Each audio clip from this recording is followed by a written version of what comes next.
Hi, and welcome back to Hungarians in the Kitchen. And today we have 3 generations. My daughter Lauren is going to join us, and my mom, Marta. And recently, it's autumn now, and so it's eggplant season. And we have been getting eggplants from our local CSA, which stands for Community Supported Agriculture.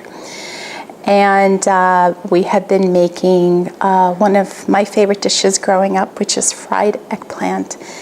And mine. And now Lauren's. And we thought this would be a great opportunity to teach Lauren how to make it, because she's been wanting to learn how to make it. So, of course, we will need eggplant. And these are kind of on the small size right here. So we have 3 of them. And then just as you would fry chicken, you need your eggs, and you need your flour, and you need your breadcrumbs. Yes. And the seasoning, which goes right. with it. And then some oil to fry it in. Yes. And it's really, really yummy. So why don't the 2 of you get started, and I'll just ask questions and look over your shoulder. And So what we first need to do is take off the leaves. Right. Like this. Mm-hmm. So the leaves are off, and so now we have to cut, let me show you, we have to cut this one a little bit. Okay. so you're cutting the stem off And on both sides. On the backs. this one, like this. Okay. And then you just start to peel it really nicely, not too thick, Okay. okay? Because you want to leave do most that? of the eggplant, as much of the eggplant on as possible. Yeah. Now, Lauren is using a serrated knife. Yeah, And I think I have more control over. just a paring knife. Yeah, Yeah, so that's kind of a personal decision. right. The only other place where I have seen eggplant where it wasn't a Hungarian restaurant or in our house. See, Lauren, how thick Yeah. these are? So you can see that you have less control Right. if using it the Well, way. and I also don't want to do it towards me because Yeah, so It's all right. It is all right. You're learning. She's learning, yes. but with eggplant parmesan, Yeah, the in Italian restaurants, yes. they basically fry the eggplant and then layer it kind of like a lasagna dish with sauce and cheese. sounds Yeah, yummy. Italian, they use a lot of eggplant, yes. And because this is it's a sort of seasonal, you're not usually eating this in the winter or spring. It's usually a late summer, autumn. Yes, when the eggplant are in a season, yes. So, Okay. and then should we do the back on that one? Yeah, a little bit. If you turn this way. That way? Yeah, and so you can do it a little bit more. Yeah, like that. Whoa. Whoa, yeah, whoa. Okay, so. This is a learning process here. Whoa. Whoa. You want me to do it because you kind of. Let me do it. Because So we need some practice, Wood. So now tell me about how you're cutting it. It looks like you're cutting it about 1/4 of an inch. yes. And when you first started cutting it, you cut a little bit off because you're wanting all the sides to be nice and even and flat. Yeah, that's the main thing. Because there's nothing like taking a bite out of a part of an eggplant and it's not done. You could really tell when that part of the meat is not done. Yeah. So this is extra. All right, so now we've So- cut all the eggplant. Now what we do, we put on the board nicely. You can do it, Lauren, too. Okay. And then we're gonna need to do the seasoning. I guess you can keep some on the plate. Right. Yes, you can do that. So what I do first, I put the salt, and I just go like this. But you don't want to make it too salty. No, we don't want it. It's just a little bit like that, because the seasoning has a little salt too. So you're really just sprinkling some salt on it. Wait, we have to. Yeah, just to the sprinkle. If someone doesn't have a, And then I take the seasoning, yeah. And this is the kind of seasoning that you can buy it in any store. or if you live out of the country, it's essentially an all-purpose seasoning. And we Yes. have used other seasoning. In fact, the other day we used an Indian seasoning or spice, and it turned out just fine. Right.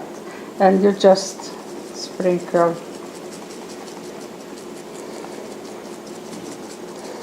So you really just very small amounts on each one.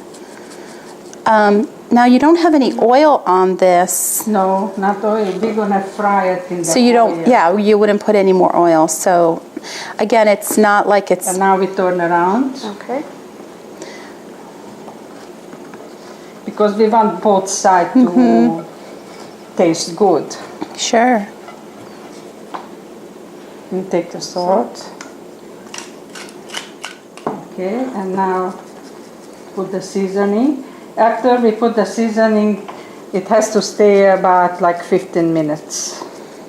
Oh, so what's going to happen in that 15 minutes? In those 15 minutes, the water from the eggplant will come up. You'll see it's going to be like It'll start sweating. little bubbles, and then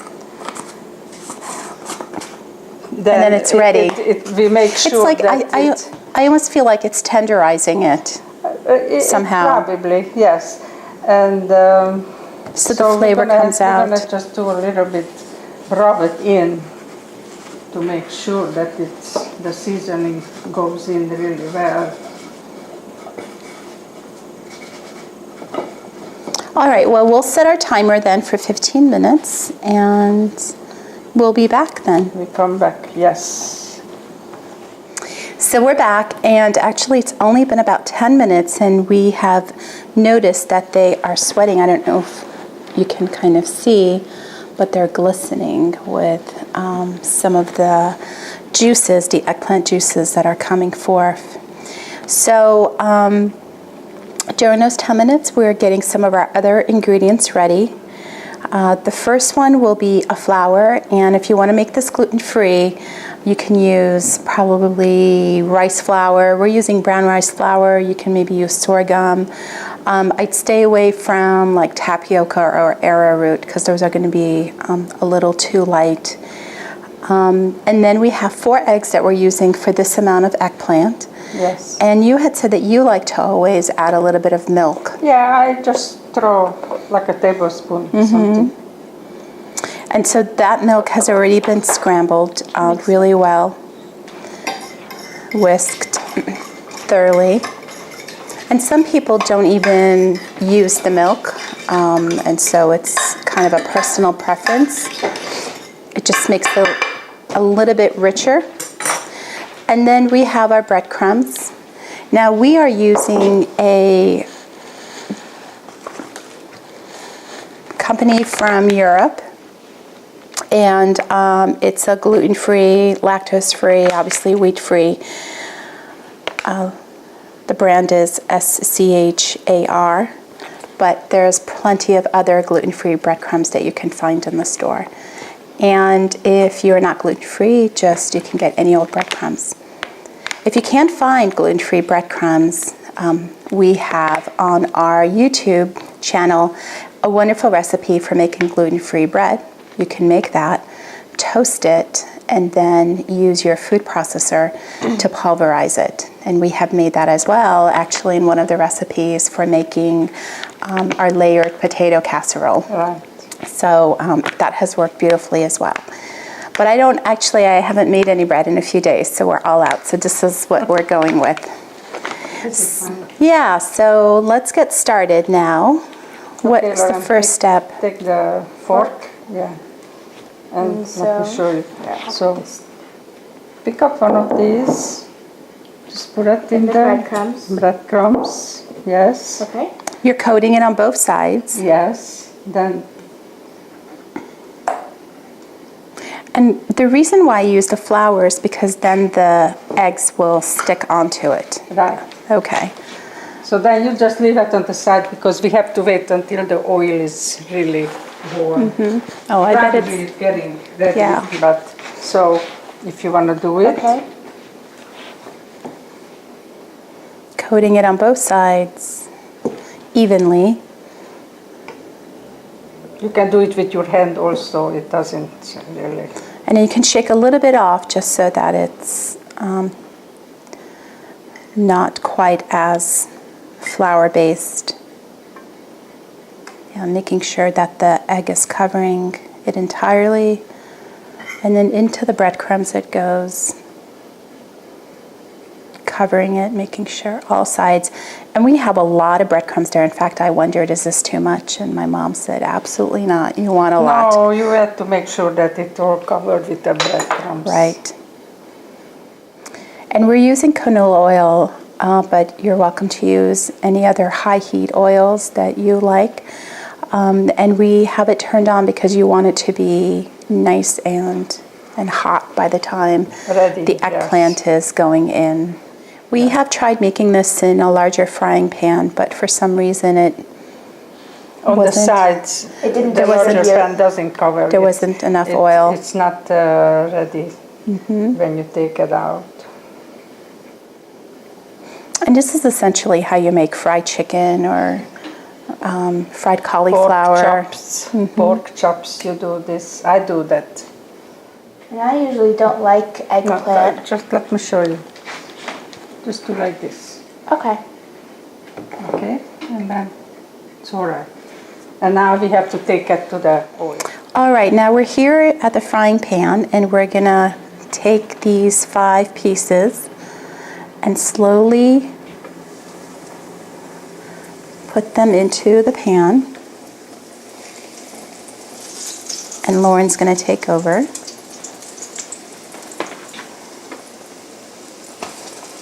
And try not to drop it in because if Right. that happens, I don't think we have enough. Okay, room. let's put. Small one. We'll do this one. Yeah. and you really want to use a fork because you don't want to burn yourself.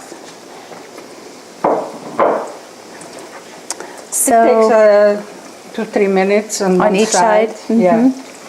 Maybe when we do more and more, the oil gets hotter and hotter and doesn't take that long. But I think in the beginning that's how it is. And you just lift up a little bit on the corner. And not yet. And you'll kind of see probably that the other side starts to get a little golden brown, Yes. and that's what you're really waiting for. Yes. All right, now it's been a few minutes, so now we're going to turn it over, Oh, that's perfect. and that's a really great color. Maybe. Yeah. Good. Yeah, Okay. that's good. Now, you have to turn a little bit, you see, because this side is not really ready. So maybe you turn it this way. And so Then not let's all see. of them. Just a little bit, just for half a second. My general rule of thumb when I'm frying is that I turn the first ones over that I put down, and I kind of do it in the same order in which I put them in. Okay. Beautiful. And now another minute or so. You can leave And it then we there. have our paper plate with paper towels ready.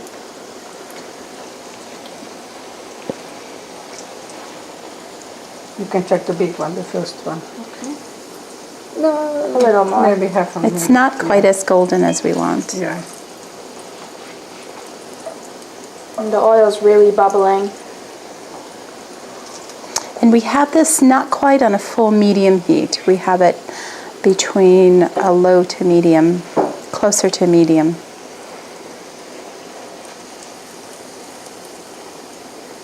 Do you think that's ready? I think that that's good. Okay.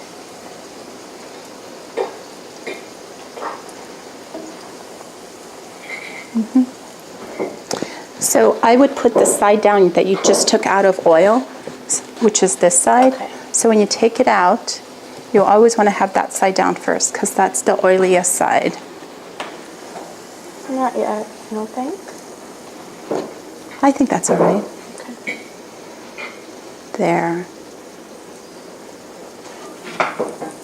Good. Second batch is ready. Okay.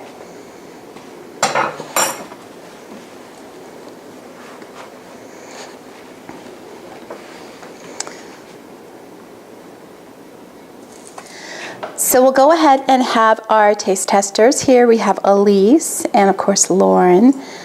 Try some so you can have a bite of that. Hopefully it's not too hot.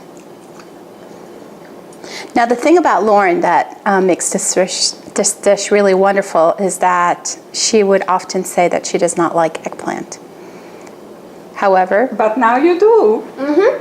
her mind has changed, and we haven't had it in other forms, but at least in this form you will eat. I think that that is it for Hungarians in the So kitchen. you like it? Alice, you like it? Very good. Oh, and one more question. Do people ever eat this? I know that, I mean, we're using it kind of as a snack and a little bit as an appetizer. Is this ever a main dish? Well, not really a main Okay. dish. This 'Cause is it's- just, like a snack, an appetizer. After dinner, when you feel you still can eat something, then you can pop 2, 3, Sure. It actually, I think for a potluck, would be a wonderful little Oh, yes, side dish. That's definitely. And then if you don't eat the whole thing, you can put it in the refrigerator and Yeah. eat it, and it's just fine. You can eat it cold, but if you warm up, that's also. I like when it's warm. Okay. I don't really like it when it's cold. But Okay. everybody This is has a good, different. Mommy. It is really good. And then finally, do you ever add anything on, like either sour cream or applesauce? Is that something that you ever eat it with traditionally? I didn't try. I didn't. Okay. All right. Well, that concludes this edition of Hungarians in a Kitchen. Enjoy your eggplant dish. We hope you make it, and we'll see you next time.